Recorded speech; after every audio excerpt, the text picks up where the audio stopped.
Subscribe to Storylab for more stories. Now, let's begin this one. Chapter 1. The Gulf Between.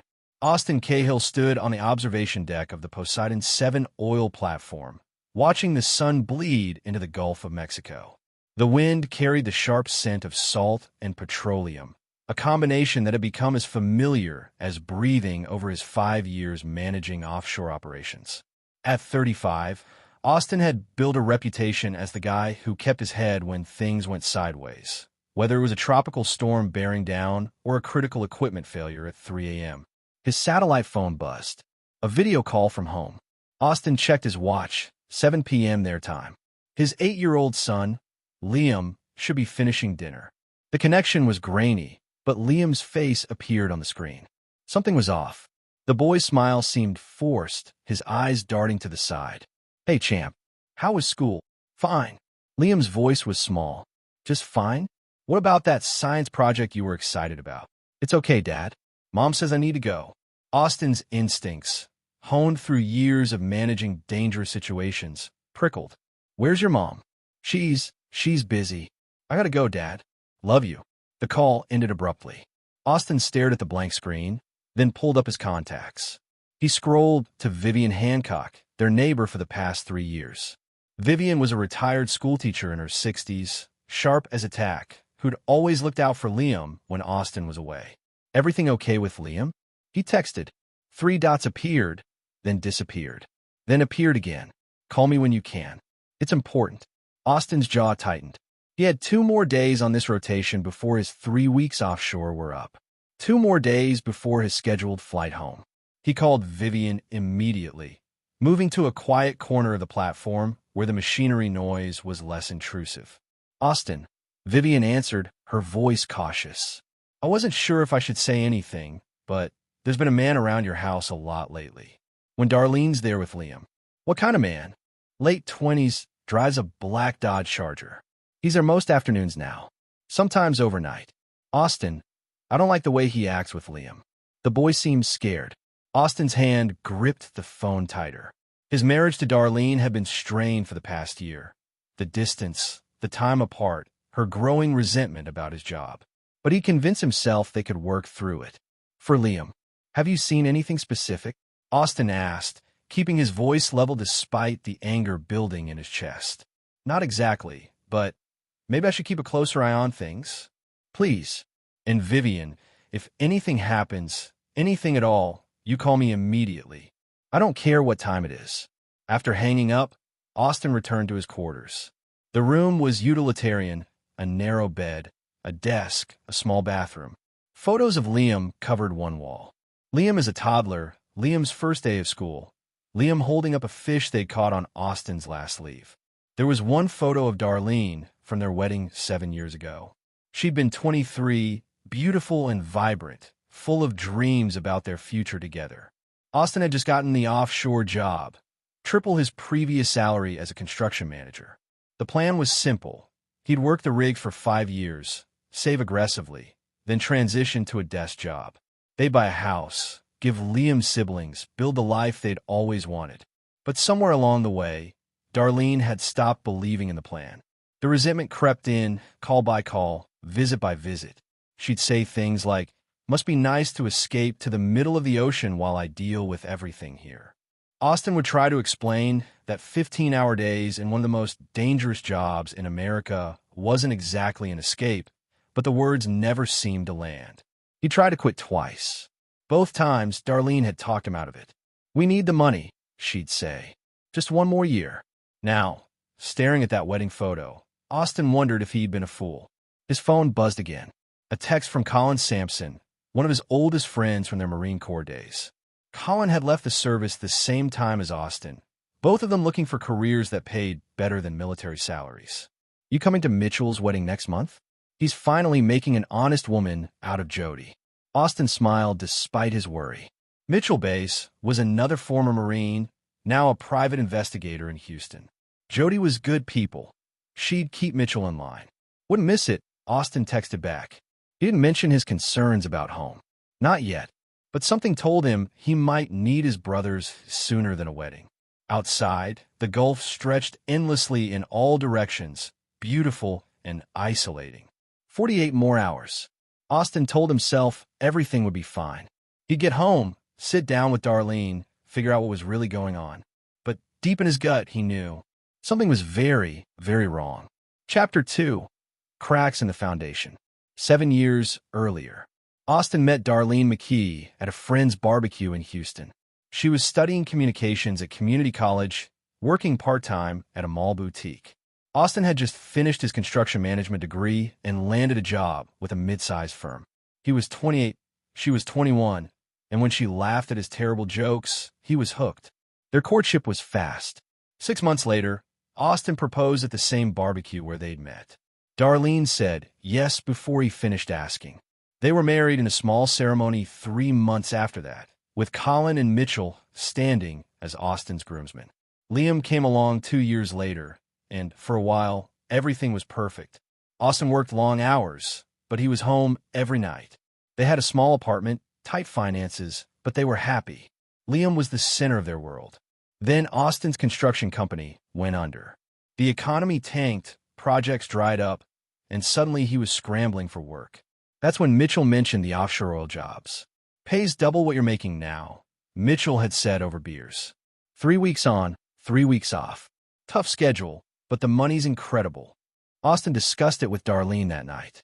She'd been worried about bills, about Liam's future, about the stack of past due notices on their counter. 3 weeks? She'd asked. That's a long time. Then I'm home for 3 weeks straight. Full time with you and Liam. And we can actually save, Dar. Buy a house. Build something real. She'd agreed. It was supposed to be temporary. Present day. Darlene Cahill stood in her kitchen, watching Johnny Hatfield raid her refrigerator like he owned the place.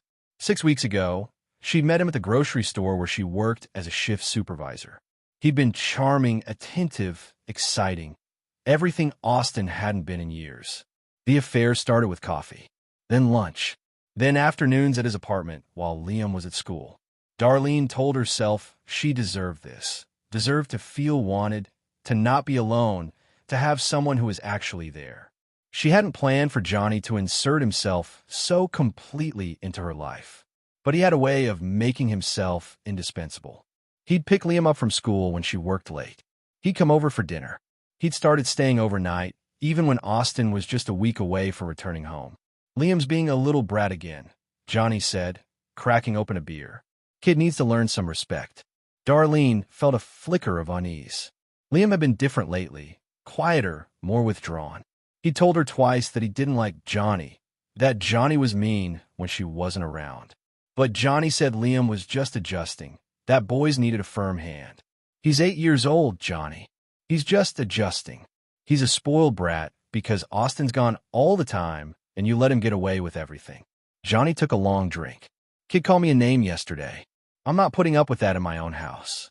It's not your house, Darlene said quietly. Johnny's expression darkened. It was a look she'd been seeing more often lately. What? Nothing. Maybe you should go easy on him. Johnny crossed the room, backing her against the counter. Not touching her, but close enough that she could smell the beer on his breath. You got something to say to me, Darlene? No. I'm sorry. He smiled then, the darkness vanishing as quickly as it appeared. That's my girl. Now, what for dinner? Upstairs, Liam sat on his bed, homework spread around him but untouched. He could hear their voices, Mom's soft and pleading, Johnny's loud and demanding. He missed his dad with an ache that made his chest hurt. Liam had tried to tell his mom about the things Johnny said when she wasn't around, about how Johnny had grabbed his arm so hard it bruised, about how Johnny had shoved him into a wall for leaving his backpack in the living room. But Mom always had an excuse. He's just being playful. You probably misunderstood. Give him a chance. For more days until Dad came home. Liam counted them like a prisoner marking days on a cell wall. 2 days later, the incident. Austin was in the middle of a safety briefing when his phone vibrated. A message from an unknown number. He almost ignored it. Personal calls during work hours were discouraged, but something made him open it. It was a video file from Vivian Hancock's number. Austin's blood went cold as he watched. The footage was taken from Vivian's second-floor window, looking down into Austin's backyard. Liam was there, holding a baseball, A man Austin didn't recognize, Johnny, was yelling, his face twisted with rage. "I told you to put that shit away." Johnny's voice was clear even through the window. "You think you can just ignore me?" "I was just playing," Liam said, his voice small and scared. What happened next Austin would replay in his mind for the rest of his life. Johnny grabbed Liam by the shirt, lifting the boy off his feet, and then backhanded him across the face. Liam crumpled to the ground, sobbing, and then Darlene appeared in the frame, walking out the back door. Austin waited for her to intervene, to protect their son. Instead, she laughed. "Maybe that'll teach you to listen," she said, her voice carrying the slight slur of afternoon drinking. "Your dad's too weak to do anything about it anyway." Johnny yanked Liam up by his hair. "Call him. Call your daddy. Let him hear you cry. He's 1,000 miles away, ain't he? What's he gonna do?" Through tears, Liam pulled out his phone, the basic flip phone Austin had given him for emergencies. His small fingers fumbled with the buttons. Austin's phone rang. He answered immediately, stepping away from the briefing room. "Dad." Liam's voice was broken, hitching with sobs. "Dad, Son," Austin said, his voice eerily calm despite the rage burning through his veins. "Daddy's pulling up now with friends. You hear me? I'm coming home right now." He heard Johnny laugh in the background. "Yeah, right. Daddy's gonna save you from 1,000 miles away." "Put him on," Austin said quietly. "Dad, please. Put him on the phone, Liam. Now." There was shuffling, then Johnny's voice, cocky and amused. "Yeah. You've got about 6 hours," Austin said. "I'd start running." Johnny laughed. "Oh, I'm real scared." "What are you gonna do, sailor boy? You put your hands on my son. You'll find out exactly what I'm going to do." Austin ended the call and immediately dialed his supervisor. "Family emergency. I need emergency evac. Now." "Austin, the next helicopter isn't until. Radio the Coast Guard if you have to. My son is in danger. I'm leaving this platform in the next 30 minutes one way or another." The supervisor heard something in Austin's voice, something cold and final. "I'll make the calls." Next, Austin dialed Colin. "I need you and Mitchell in Houston tonight. My address." "And Colin? Bring what we talked about keeping for emergencies." "What's happening?" "Someone hurt my son, and I'm going to make sure it never happens again." "We'll be there." Austin packed his duffel in under 3 minutes. As the emergency helicopter lifted off from the platform, he watched the Gulf recede below him. He'd been calm on the phone with Liam because that's what his son needed. But inside, Austin Cahill was a man transformed. He'd spent 8 years in the Marines before the oil rigs. 3 tours, 2 in Iraq, 1 in Afghanistan. He'd learned to stay cool under fire, to make split-second decisions, to protect those who couldn't protect themselves. He'd left that life behind when Liam was born, wanting to be a father, not a soldier. But Johnny Hatfield had made a critical mistake. He'd threatened Austin's family. And now, the man Austin had buried beneath responsibility and civilian life was rising to the surface. The helicopter pilot glanced at him. "You okay, sir?" Austin stared straight ahead, his jaw set. "I will be." Chapter 3, The Gathering Storm. The charter flight from the Gulf Coast to Houston took 3 hours. Austin spent every minute of it planning. He'd texted Colin and Mitchell the video Vivian sent. Their responses were immediate and identical. "We're with you. Whatever you need." He also called his lawyer, a guy Mitchell knew who specialized in family law and custody cases. The lawyer, after watching the video, was blunt. "This is child abuse caught on camera. You've got grounds for emergency custody, restraining orders, the works. But Austin, if you go to that house and do something stupid, it hurts your case. Let me handle it legally." "I will," Austin lied. "Just have the paperwork ready." He wasn't going to do anything illegal. Not exactly. But he was going to make sure Johnny Hatfield understood the magnitude of his mistake. Austin landed in Houston at 11:30 p.m. Colin and Mitchell were waiting at the small private airfield, Colin's truck idling near the hangar. Colin Sampson looked exactly like he had in the Marines, 6'2", built like a linebacker, with close-cropped hair going gray at the temples. He'd parlayed his military police experience into a successful private security business. Mitchell Base was leaner, quieter, but no less dangerous. His work as a private investigator meant he knew how to dig up dirt and, when necessary, how to handle himself. They embraced like brothers, because that's what they were. I ran Johnny Hatfield through my databases, Mitchell said as they climbed into the truck. Guy's a piece of work. 2 prior domestic violence arrests, 1 conviction that got pled down. Did 6 months 2 years ago for aggravated assault. Beat up his girlfriend's brother. Works as a freelance mechanic, but his income doesn't match his spending. I'm guessing he's dealing or running scams on the side. Any warrants? Austin asked. Not active, but he missed a court date for a traffic violation last month. It's minor, but it's something. What's the plan? Colin asked, pulling onto the highway toward Austin's neighborhood. Austin stared out the window at the dark Houston suburbs rolling past. We show up. We get Liam somewhere safe. Then we have a conversation with Johnny about consequences. And Darlene? Mitchell asked carefully. Austin's knuckles went white.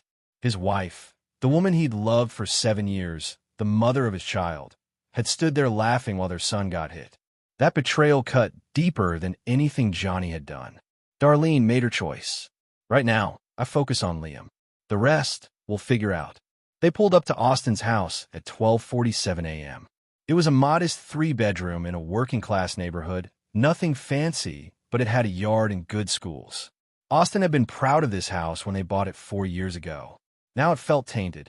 The lights were off, except for a dim glow from the living room. Probably the TV. Johnny's black Dodge Charger sat in the driveway, like it belonged there. Vivian's light is on, Colin noted, gesturing to the house next door. Austin texted her. I'm here. Is Liam okay? He's in his room. Cried himself to sleep. That man is still there with Darlene. Be careful, Austin. We go in quiet, Austin said. I still have a key. Johnny doesn't know we're here yet. The advantage of surprise is ours. They approached the front door like they'd done 100 times in hostile territory. Smooth, silent, coordinated. Austin unlocked the door with barely a click. The living room opened up before them. Johnny sprawled on Austin's couch, beer in hand, watching some action movie. Darlene was curled against him, half asleep. Austin stepped into the light. Get away from my wife. Johnny's head whipped around. His face went through several emotions in rapid succession. Confusion, recognition, then fear. He tried to jump up, but the alcohol slowed him down. Who the hell? Johnny started. Then he saw Colin and Mitchell flanking Austin, both men looking like they could rip him apart without breaking a sweat. You said 6 hours, Austin said quietly. I made it in 5. Where's my son? Darlene jerked awake. Austin? What are you? You're not supposed to be home until Thursday. I got an interesting video call this afternoon, Austin said, his voice deadly calm. Want to guess what I saw? Darlene's face went pale. Johnny stood up, trying to muster bravado. Look, man, this is between me and Darlene. You need to leave. Colin laughed, a sound without humor. He needs to leave? That's funny. Liam, Austin called up the stairs. It's Dad. Come down here, champ. Feet thundered on the stairs. Liam appeared, rubbing his eyes, confused. Then he saw Austin and launched himself down the remaining steps. Austin caught him, holding his son tight. Liam was crying again, but differently now. Relief, joy, safety. You came. You really came. I'll always come, Austin whispered. Always. Let me see your face. The bruise on Liam's cheek was livid, already turning purple. Austin's jaw clenched so tight he heard his teeth grind. Pack a bag, Austin told his son. You're staying at Grandma and Grandpa's tonight. Uncle Colin will take you. I don't want to leave you, Liam said. I'll be right behind you, I promise. But I need to talk to your mother first. Uncle Colin, Uncle Mitchell, and me, we need to have an adult conversation. Okay.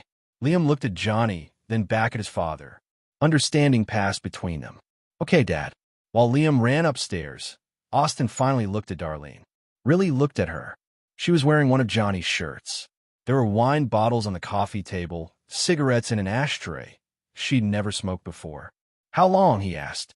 Austin, let me explain. How long? 2 months, she whispered.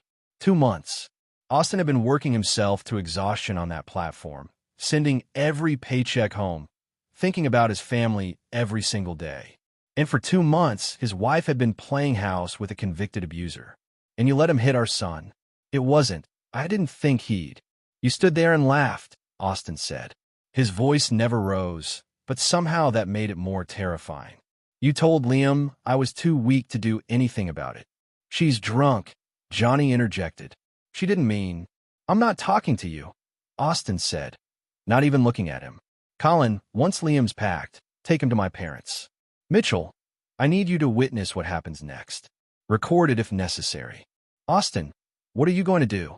Darlene asked, fear creeping into her voice. What I should have done the moment I realized my family was in danger. He turned to Johnny. You and I are going to have that conversation now. Darlene, you have two choices. You can go upstairs and stay out of this, or you can watch. But either way, what happens next, you brought on yourself. Johnny tried one more time to act tough. You touch me, and I'll press charges. That's assault. Mitchell held up his phone, already recording. Funny thing about that. See, I've been documenting everything since we arrived. Austin hasn't touched you yet.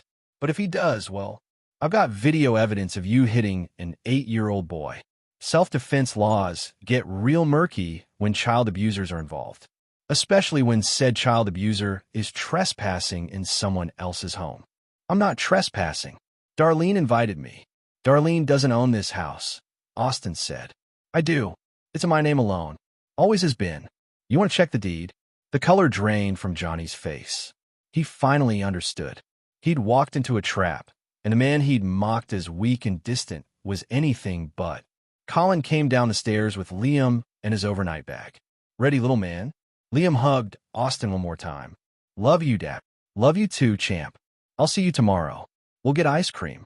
After Colin and Liam left, the house fell silent except for the droning TV. Austin walked to the front door, locked it, then turned back to Johnny. Here's what's going to happen, Austin said. You're going to tell me everything. Every time you touch my son. Every threat you made. Every law you've broken while you've been playing house in my home. And Mitchell here is going to record all of it. You do that, cooperate fully, and maybe, just maybe, you walk out of here with all your teeth. Johnny looked at Darlene for support. She was frozen, tears streaming down her face, but she said nothing. And if I don't? Johnny asked. Austin smiled. It was not a pleasant smile. Then we find out if you're tougher than you think you are. But I should warn you. I spent 8 years in the Marines learning how to make people talk.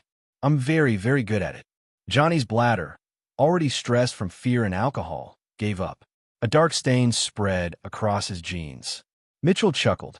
Well, that answers that question. Start talking, Austin said. And pray you tell me something useful enough that I don't make you regret every choice you've made in the past 2 months. Johnny started talking. Chapter 4. Confessions and Consequences. Johnny Hatfield talked for 90 minutes straight. What started as defensive mumbling soon turned into a waterfall of incriminating admissions. Fear was a powerful motivator, and Austin Cahill, standing perfectly still, arms crossed, face carved from stone, was terrifying in his calm. It started small, Johnny said, his voice shaking. I'd tell him to clean up his toys, and he'd ignore me. So I'd grab his arm, not hard, just to get his attention. When was the first time you hit him? Austin asked. 3 weeks ago. He talked back to me about bedtime. I lost my temper. Pushed him into the wall. Mitchell's camera caught everything. Johnny described 6 separate incidents of physical abuse. Pushing, shoving, twice more hitting Liam hard enough to leave marks. Then came the psychological abuse. Constant belittling, telling Liam his father didn't care about him, threatening to hurt his dog if Liam told anyone what was happening. And the stealing? Austin prompted, because Mitchell's background check had shown purchases way beyond what Johnny could afford. Johnny hesitated. This was different. This was confessing to crimes against Austin, not just against Liam. I would suggest you keep talking, Austin said quietly, because my patience is running thin. I used Arlene's credit cards, Johnny admitted. The ones in your name. Bought some tools, some car parts. Maybe $3,000 worth. I was going to pay it back. You were going to pay it back with what? Dealing money. Johnny's eyes went wide. I don't. Mitchell. Mitchell pulled up his phone, showing Johnny photos taken over the past 6 hours. Johnny meeting with known dealers. Money changing hands, packages being loaded into his trunk. I've got enough here to send you away for 5 to 10, Mitchell said casually. Dealing within 1,000 yards of a school zone is a felony. And guess what's 3 blocks from this house? Johnny was sweating profusely now. What do you want from me? The truth, Austin said. All of it. And then you're going to help me make this right. What Austin had learned during his interrogations was devastating. Johnny hadn't just abused Liam. He'd been systematically isolating the boy, trying to turn him against Austin. He'd been draining the family finances. And, perhaps most shockingly, he'd bragged to friends about taking over Austin's life. There's a guy, Johnny said, his voice barely above a whisper now. Tomas Kramer. He was interested in buying some information I had. What information? About the oil platforms, security schedules, layouts. He wanted to know when managers were on leave, which platforms were least secure. Johnny looked up at Austin. I told him I could get it through you. Through Darlene. The temperature in the room dropped 10 degrees. You were planning industrial espionage? Sabotage. I didn't know what he wanted it for. He just offered good money. Austin looked at Mitchell, who was already texting someone. That's Homeland Security territory, Mitchell said. I've got a contact at FBI Houston who'll want to hear about this. Darlene, who'd been silent through everything, finally spoke up. Austin, I didn't know about any of that. I swear. The drugs, the stealing, the other stuff. I didn't know. But you knew he was hurting Liam, Austin said, his eyes meeting hers for the first time since the interrogation began. And you did nothing. I thought he was just being firm, setting boundaries. You were never here, and I needed help. Stop. Austin's voice cracked like a whip. Don't you dare make this about me being gone. I was working to provide for this family. You could have called me any time. Instead, you brought a monster into our home and let him terrorize our son. Darlene crumpled, sliding down the wall to sit on the floor, sobbing. Austin pulled out his phone and dialed. Officer Ramirez? This is Austin Cahill on Maple Street. I need to report multiple crimes. Child abuse, credit card fraud, drug dealing, and possible terrorist intelligence gathering. I have video evidence and a full confession. Also, the suspect is in my living room right now. Johnny tried to stand. Colin, who'd returned from dropping off Liam, appeared in the doorway and shook his head slowly. Johnny sat back down. How did you? Austin started to ask Colin. Your dad wanted to make sure you were okay. Left Liam with your mom. Came back. Just in time, apparently. The police arrived 12 minutes later. 2 patrol cars initially, then after hearing about the drugs and the potential terrorism angle, 3 more plus a detective. Detective Gregory Flowers was a 20-year veteran, skeptical by nature, but the evidence Mitchell and Austin presented was overwhelming. Mr. Cahill, Flowers said after reviewing the videos, I'm going to need you and your friends to come down to the station tomorrow for formal statements. But I'll tell you right now, this is one of the clearest cases I've seen. Between the video evidence and his recorded confession, Mr. Hatfield is looking at multiple felonies. Johnny was handcuffed and let out. As he passed Austin, he tried one last bit of bravado. You're going to regret this. Austin leaned in close. No, you're going to regret ever looking at my family. And here's the thing, Johnny, I'm just getting started. That confession, that's just the beginning. I'm going to make sure everyone you know sees what kind of coward hits 8-year-olds. I'm going to make sure your name is synonymous with weakness and shame. You want to take over my life? Congratulations. Now I'm going to dismantle yours. Johnny's last shred of composure broke. He was crying as the officers put him in the patrol car. After the police left, Austin turned to Darlene. She was still on the floor, mascara streaking her face, broken and small. I've already contacted a lawyer, Austin said. First thing tomorrow, I'm filing for emergency custody and divorce. You'll get supervised visitation if, and only if, you complete substance abuse counseling and parenting classes. You'll also be investigated for child endangerment. Austin, please. 7 years, he said. 7 years I loved you. I worked myself to the bone for you, for Liam, for this family. And you destroyed it. For what? For him. I was lonely, she sobbed. I was so lonely. So was I, Austin said. The difference is, I stayed faithful. I stayed committed. I kept my vows. He headed for the door. I'll be at my parents' house. Don't contact me directly. All communication goes through lawyers now. What about my stuff? Mitchell will supervise you packing tomorrow. You have until Friday to remove your belongings. After that, the locks change. As Austin walked out into the pre-dawn darkness, Colin and Mitchell flanking him, he felt something he hadn't expected. Not triumph, but emptiness. He'd won the first battle, but the war was far from over. And Liam, his brave, scared little boy, would carry these scars for a long time. You did good in there, Colin said as they drove toward Austin's parents' house. Kept your head. Got everything documented. Johnny's going away, Mitchell added. Between the abuse, the drugs, and that terrorism angle, he's looking at federal charges on top of state charges. Could be 20 years minimum. Austin stared out the window. It's not enough. Liam's going to have nightmares. Trust issues. He's going to wonder why his mother didn't protect him. So we help him heal, Colin said simply. That's what fathers do. What brothers do. We help him heal, and we make damn sure nothing like this ever happens again. They pulled up to a modest ranch house in a quiet neighborhood. Austin's father, Peter Walton, stood on the porch despite the late hour.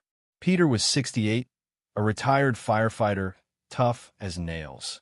When he saw Austin, his weathered face cracked into a relieved smile.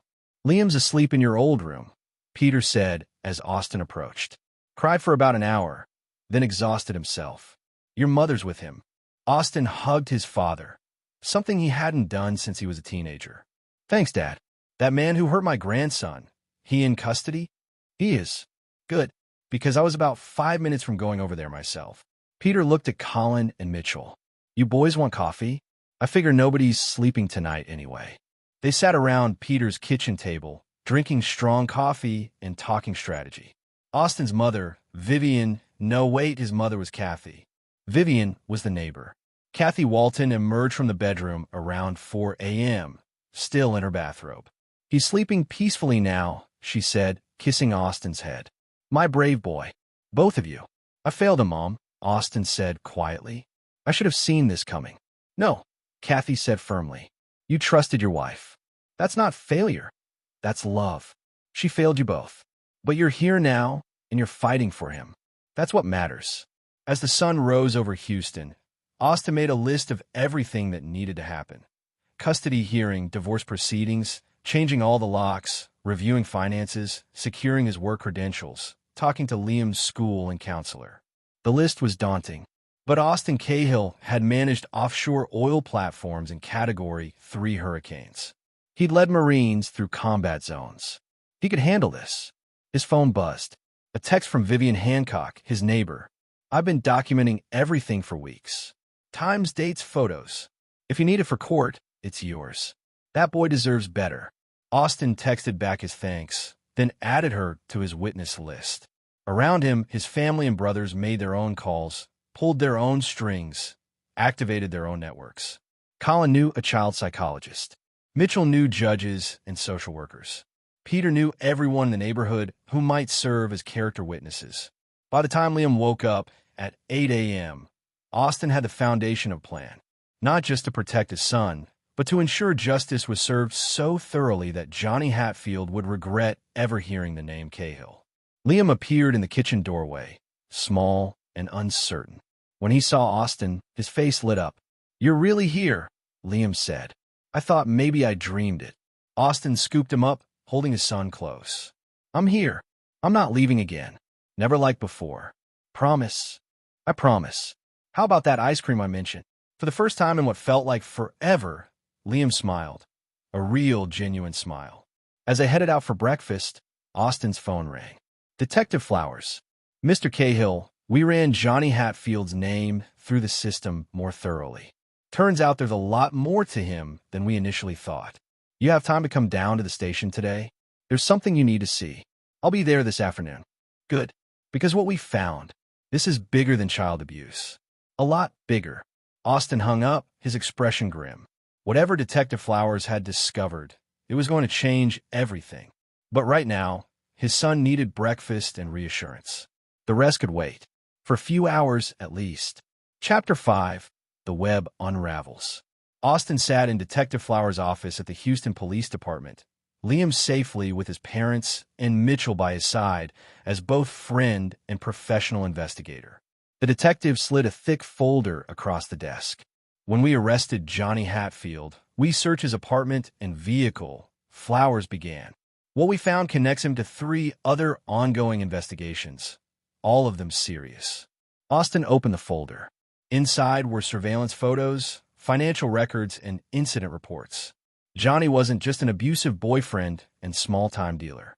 He was a node in a larger criminal network. He's been running a sophisticated identity theft ring. Flowers continued. Uses his mechanic work as cover. Gets access to people's cars. Clones their garage door openers and key fobs, sometimes their registration documents. Then his associates burglarize the homes when the families are out. They've hit 15 houses in the past 4 months. Jesus, Mitchell muttered, scanning the documents. It gets worse. That guy he mentioned, Tomas Kramer, he's a person of interest in industrial espionage. Kramer works for a firm that's been trying to undercut American oil companies by stealing proprietary information. Johnny was trying to use his relationship with your wife to access your credentials, your work schedules, security protocols. Austin's jaw clenched. He was using my family as an access point. Exactly. And when we picked up Kramer this morning for questioning, he mentioned something else. Johnny had been planning to escalate. There was talk of staging an accident for you, something on the oil platform that would look natural but clear you out of the picture permanently. The room went silent. Mitchell's face darkened. He was planning to kill Austin? We're still gathering evidence, but the communications we intercepted suggest yes.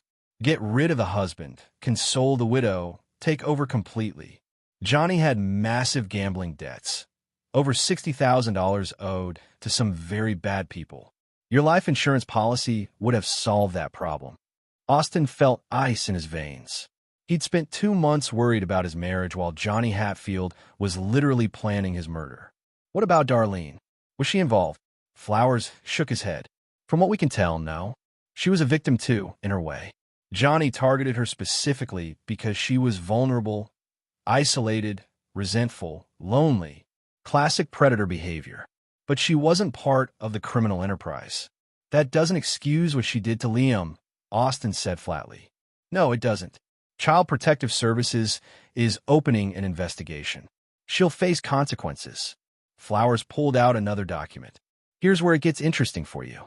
Several of Johnny's victims want to press civil charges beyond the criminal case. They're organizing a class action lawsuit. Your lawyer suggested you might want to join. Between the credit card fraud, the theft of your credentials, and the emotional damages to Liam, you've got grounds. Mitchell leaned forward. What's the criminal case looking like? Multiple felonies across state and federal jurisdiction. Child abuse, drug trafficking, identity theft, credit card fraud, conspiracy to commit murder, and now industrial espionage. The DA is pushing for the maximum. We're talking 30 years minimum, possibly life without parole if the murder conspiracy sticks. Austin absorbed this. 30 years. Johnny would be in his late 50s before he saw freedom again. It should have felt like victory, but mostly Austin just felt tired. There's one more thing, Flowers said. We found burner phones with communications between Johnny and several other men. They're planning something, possibly targeting other families similar to yours. Oil workers, military families on deployment, long-haul truckers. Anyone where the primary breadwinner is gone for extended periods. They see them as easy marks. You need to stop them, Austin said immediately. We are. But it would help if you could identify any other families in your neighborhood or workplace who might fit the profile. Warn them. Help us catch these guys before they hurt anyone else. Austin thought about his platform crew. How many of them had spouses back home? Kids? How many were vulnerable to someone like Johnny? I'll make a list, Austin promised. And I'll reach out to my company's security office. If this is industrial espionage, they need to know. After leaving the police station, Austin and Mitchell grabbed lunch at a quiet diner. Austin pushed his food around his plate, not really eating. You thinking about Darlene? Mitchell asked. Thinking about how I missed it all, Austin admitted. The signs must have been there. Liam tried to tell me something was wrong in those video calls. Vivian tried to warn me. But I was so focused on work, on making money, on building our future, that I didn't see our present falling apart. That's not on you, brother. Darlene made her choices. Johnny's a predator. That's what they do. They're good at hiding. But my son paid the price for my absence. Austin met Mitchell's eyes. That ends now. I'm done with offshore work. I don't care if I have to take a pay cut. I'm not leaving Liam again. Good call. And Austin? You're handling this the right way. Smart, controlled, legal. Some guys in your position would have killed Johnny last night. You got evidence instead. That's going to matter when the custody hearing happens. Austin's phone rang. His lawyer, Patricia Flynn, a sharp woman in her 50s who specialized in family law and had a reputation for destroying bad parents in court. Austin, we're on the docket for Thursday, she said. Emergency custody hearing. The judge saw the video evidence and CPS reports. I'm 99% certain we'll get temporary full custody with supervised visitation only for Darlene. Maybe not even that if she doesn't start cooperating. What about the house? Legally yours. She has no claim to it. I've already filed the restraining order. She can remove her personal belongings under police supervision, but she cannot enter the property otherwise. I'm also pursuing charges for child endangerment. The DA is on board. Thank you, Patricia. Don't thank me yet. Darlene hired Bob Maloney. Austin winced. Maloney was a bottom-feeder lawyer who specialized in defending the indefensible. Expensive, aggressive, and without scruples. Let him come, Austin said. We have video evidence of her laughing while our son got hit. She can hire Clarence Darrow himself, and it won't matter. After hanging up, Austin headed to his parents' house. Liam was in the backyard with Peter, throwing a baseball. The bruise on Liam's face was still visible, but the boy was smiling. That smile was worth more than any legal victory. Dad, Liam called out. Grandpa's teaching me curveball. Don't hurt your arm, champ. Austin called back, settling on the porch next to his mother. Kathy watched her grandson with a mixture of love and sadness. He had a nightmare during his nap. Called out for you. I'm here now. But for how long? Kathy asked gently. Austin, I know you want to provide, but that boy needs his father present more than he needs a big house or fancy things. I know, Mom. I've already decided. I'm transferring to office work. It'll be less money, but I'll be home every night. Kathy squeezed his hand. Good, because that little boy out there, he's your real treasure, not oil or money or anything else. That evening, Austin received a call from someone unexpected. Jesus Singleton, his supervisor from the oil platform. Austin, I heard what happened. HR, fill me in. First, I'm sorry. Second, your job is safe. Take all the time you need. Third, we're making changes. This industrial espionage thing has the whole company in an uproar. Security's being overhauled, and we're implementing new policies for family support. I appreciate that, Jesus. But I've made a decision. I'm coming off offshore rotation. I need to be home with my son. I figured you'd say that. I already talked to the Houston office. They need a safety compliance manager. Desk job, Monday through Friday, good benefits. 20% pay cut from what you make now, but you're home every night. Interested? Austin felt a weight lift. Very interested. Good. You can start in 2 weeks. Use the time to get your family situation sorted. And Austin, you're one of the best managers I've ever worked with. Any company would be lucky to have you. After dinner, Peter grilled burgers and Liam ate too. Austin tucked his son into bed in his old childhood room. The walls still had posters of baseball players Austin had idolized as a kid. Dad, Liam asked sleepily, are you going to leave again? Back to the ocean? Not like before, Austin promised. I'm going to work in an office here in Houston. I'll be home for dinner every night. Really? I made a big mistake, buddy. I thought providing for you meant being away. But you need me here, so I'm staying. Liam hugged him tight. I love you, Dad. Love you too, champ. More than anything in the world. As Liam drifted off, Austin sat in the chair by the bed, watching his son sleep. The peaceful expression on Liam's face was something Austin hadn't seen in months. Tomorrow there would be more battles, lawyers, court hearings, difficult conversations. But tonight his son was safe, and that's all that mattered. His phone buzzed with a text from Colin. Just got word. FBI picked up 3 more guys connected to Johnny's ring. You might have stopped something big. Austin replied, just protecting my family. But if we help protect others too, that's good. Before sleeping, Austin called Vivian Hancock.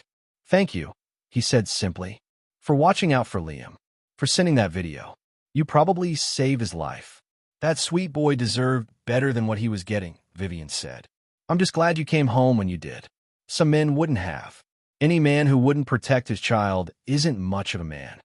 Well, if you need anything, meals, babysitting, someone to testify in court, you call me.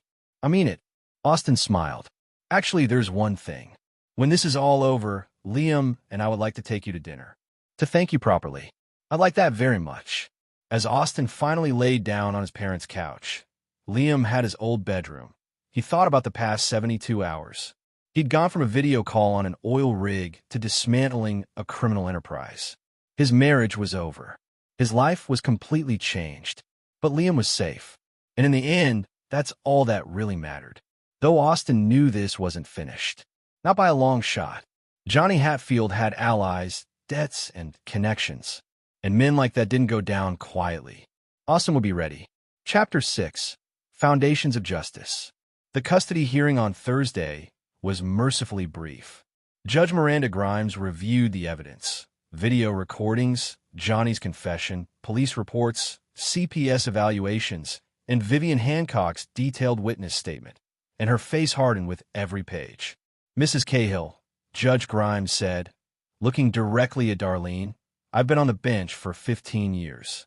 I've seen a lot of bad parenting, but watching a mother laugh while her child is assaulted, she shook her head. I'm granting Mr. Cahill temporary full custody. Your visitation is supervised only, pending completion of substance abuse treatment, parenting classes, and psychological evaluation. Do you understand? Darlene, looking haggard and broken, nodded. Her lawyer, Bob Maloney, tried to object, but Judge Grimes shut him down. Mr. Maloney, your client permitted a convicted domestic abuser to assault her child. She's lucky she's not in jail herself. Save your arguments for someone who might care. Austin felt Liam's hand slip into his. His son had been allowed to attend, old enough to express his preference, young enough that the judge had been gentle with questions. When asked if he felt safe with his father, Liam had answered clearly, Dad's the only one who makes me feel safe. Outside the courthouse, Patricia Flynn was triumphant. That went exactly as expected. Now, the divorce will take longer, but the custody battle is essentially over. She'd have to prove significant rehabilitation to get even partial custody back. What about charges against her? CPS and the DA are in discussions. Likely she'll face child endangerment charges, probably plea down to probation and mandatory counseling. She's going to have a record, but probably won't do jail time. Austin wasn't sure how he felt about that. Part of him wanted Darlene to face serious consequences. But another part, the part that remembered loving her once, just felt sad. She destroyed their family for what? Loneliness? Poor judgment? It seemed like such a waste. Colin met them at Austin's parents' house with news. Johnny's arraignment was this morning. No bail. Judge considered him a flight risk and danger to the community. DA is bringing the full weight down on him. How long until trial? Mitchell says probably 6 months for the state charges. Federal charges might take longer. But with all the evidence, his public defender is pushing for a plea deal. No deal, Austin said flatly. He goes to trial. I want everything he did on public record. The DA figured you'd say that. Over the next 2 weeks, Austin settled into a new routine. He started his new office job, the safety compliance role that Jesus had arranged. The pay cut stung, but being home for dinner with Liam every night was priceless. They established rituals, homework together at the kitchen table, cooking dinner as a team, reading before bed. Liam started therapy with Dr. Kendra Porter, the child psychologist Colin had recommended. The sessions were helping. Slowly, Liam was processing the trauma, learning that what happened wasn't his fault. Austin went to therapy too. Dr. Porter recommended it, and Austin quickly realized he needed it. The guilt of not seeing the signs sooner, the anger at Darlene, the residual rage at Johnny, it all needed somewhere to go besides just bottled up inside. Mitchell continued investigating, and what he found was disturbing. Johnny's criminal network had targeted 17 families across Houston and surrounding counties. 3 other children had been abused. 2 homes had been burglarized. 1 family had nearly lost their life savings to identity theft. We're building a victims coalition, Mitchell explained over coffee. Everyone Johnny and his associates hurt. Class action lawsuit, coordinated victim impact statements, the works. The DA loves it, makes the case bulletproof. Austin met some of the other victims at a support group Mitchell organized. There was Allison Williams, whose military husband was deployed when Johnny's partner befriended her and cleaned out their savings. Jose Ruiz, whose garage had been burglarized after Johnny repaired his car. Tammy Lowe, whose teenage daughter had been groomed by one of Johnny's associates. Hearing their stories, Austin realized how close he'd come to losing everything. If Vivian hadn't sent that video, if he hadn't come home when he did, how much worse could it have gotten? The FBI wants to talk to you, Mitchell said one evening, about the industrial espionage angle. Apparently, Tomas Kramer was part of a larger foreign intelligence operation. Your credentials, your knowledge of the oil platforms, that was valuable to some very dangerous people. Set it up, Austin said.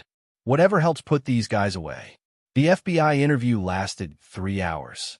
Austin detailed everything he knew about platform security, what information Johnny might have access through Darlene, what vulnerabilities existed. The agents, serious men and women who didn't smile much, assured him that security protocols were being updated across the industry. Mr. Cahill, one agent, said, "If you hadn't come home when you did, if you hadn't documented everything so thoroughly, we might never have uncovered this network. You did good work.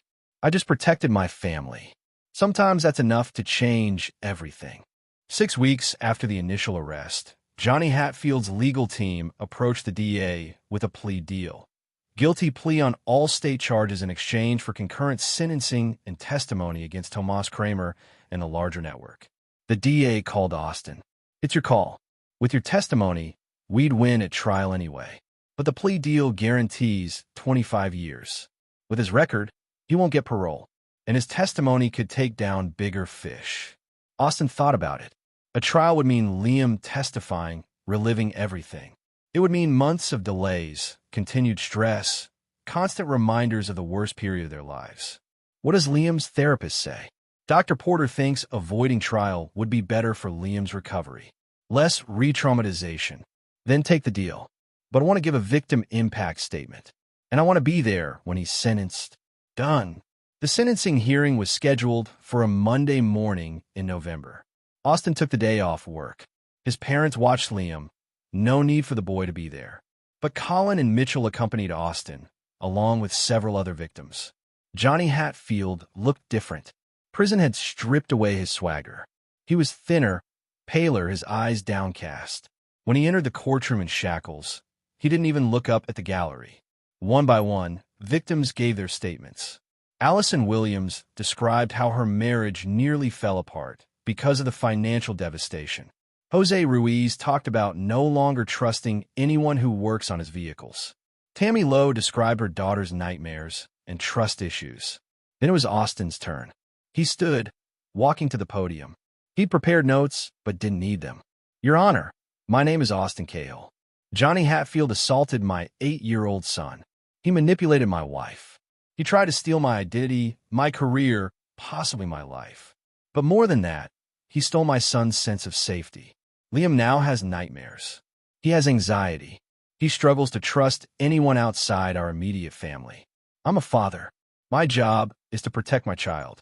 And I failed because I trusted that my home was safe, that the woman I married would put our son first, that no one could hurt us there. Johnny Hatfield proved me wrong in the worst possible way. But here's what he didn't count on. Families are stronger than predators. Love is stronger than manipulation. And justice, when it finally comes, is patient and thorough. I don't want revenge. I want my son to heal. I want other families to be safe. And I want Johnny Hatfield to spend a very long time thinking about the lives he destroyed, the children he hurt, and the fact that all of this, all of it, was for nothing. He gained nothing, lost everything. And that's exactly what he deserves. Austin returned to his seat. Judge Grimes reviewed the plea agreement, the evidence, and the sentencing guidelines. "Mr. Hatfield," she said, "I've rarely seen such a complete pattern of predatory behavior. You targeted vulnerable families. You abused children. You stole, you dealt drugs, you conspired with foreign agents. The plea agreement before me calls for 25 years. I'm accepting it, with the following conditions. No parole eligibility for 20 years. Upon release, you will be registered as a child abuser, restricted from contact with minors, and under supervised probation for life. You will also pay restitution totaling $187,000 to your victims. She leaned forward. And Mr. Hatfield, if you ever come near any of these families again, I will personally ensure you spend the rest of your natural life in prison. Do you understand? Johnny's voice was barely a whisper. Yes, Your Honor. 25 years in state prison, concurrent with federal charges. Bailiff, remove him. As Johnny was led away, he glanced once at Austin. There was no defiance left, no tough guy posturing. Just defeat. Outside the courthouse, Austin felt a weight lift. It wasn't closure. There was still the divorce to finalize, years of Liam's healing ahead, the ongoing task of rebuilding their lives. But this chapter was done. Mitchell clapped him on the shoulder. You did it, brother. Got justice for your son. We did it, Austin corrected. Couldn't have done it without you and Colin. That's what brothers are for. Austin's phone buzzed. A text from Liam. Did it go okay, Dad? It went perfectly, champ. Justice won. See you at dinner. Love you, Dad. Love you too. As Austin drove home, he thought about the past 2 months. He'd lost a marriage, but saved his son. He'd taken a pay cut, but gained presence. He'd faced down a predator and won. And most importantly, Liam was healing. Slowly, with therapy and love and stability, the nightmares were becoming less frequent. The smiles were becoming more genuine. The trust was being rebuilt. That evening, Austin and Liam made spaghetti together, Liam's favorite. They ate at the kitchen table, talking about Liam's day at school, about the science fair project they were building together, about the weekend camping trip they had planned. Normal life. Regular moments. The things Austin had taken for granted before. Never again. As Liam headed upstairs to brush his teeth, Austin cleaned up the kitchen. Through the window, he could see Vivian Hancock in her yard, tending her garden. He made a mental note to invite her over for dinner soon. She'd been instrumental in saving Liam. Family by choice, if not by blood. Dad, Liam called from upstairs. Can we read 2 chapters tonight? Sure, champ. Austin headed upstairs, his heart full. The battle was won. The predator was caged. And most importantly, his son was safe, healing, and loved. The future stretched ahead, uncertain but hopeful. And for Austin Cahill, that was more than enough. Epilogue. 6 months later. Spring arrived in Houston with its typical humidity and late afternoon thunderstorms. Austin stood in the backyard of their house. He kept the place after the divorce finalized, refinanced to remove Darlene's name completely, watching Liam play catch with Colin's teenage son. The bruise on Liam's face was long gone. So was the haunted look in his eyes. He was laughing now, genuinely and often. Therapy was still ongoing, but Dr. Porter said Liam was making remarkable progress. Darlene had completed her court-order programs. She had supervised visitation twice a month, which Liam tolerated but didn't particularly enjoy. The bond between mother and son was fractured, perhaps permanently. But Austin didn't badmouth her to Liam. He let his son form his own opinions. Darlene had moved to San Antonio, gotten a job at a grocery store, and was apparently dating someone new, someone Austin's investigator, Mitchell, ever vigilant, had vetted thoroughly and found to be clean. Austin wished her well from a distance. Johnny Hatfield's trial for federal charges had resulted in additional years tacked onto his sentence. He wouldn't see freedom until he was in his 50s, assuming he survived prison. Austin didn't think about him much anymore. Johnny was irrelevant now. A problem solved, a threat neutralized. The class action lawsuit had settled. Austin received enough to cover Liam's college fund, and then some. Other victims got their restitution. It wasn't enough to undo the damage, but it helped. Austin's new job was going well. He'd been promoted to regional safety director, a role that sometimes required travel, but always brought him home within 24 hours. Liam came first always. Dad, look, Liam shouted, making a diving catch. Did you see that? I saw it. You're getting good, champ. Vivian Hancock emerged from her house with a plate of her famous cookies. She'd become like a grandmother to Liam, always there with treats and wisdom and a listening ear. "How's my favorite boy?" she asked Liam. "Great.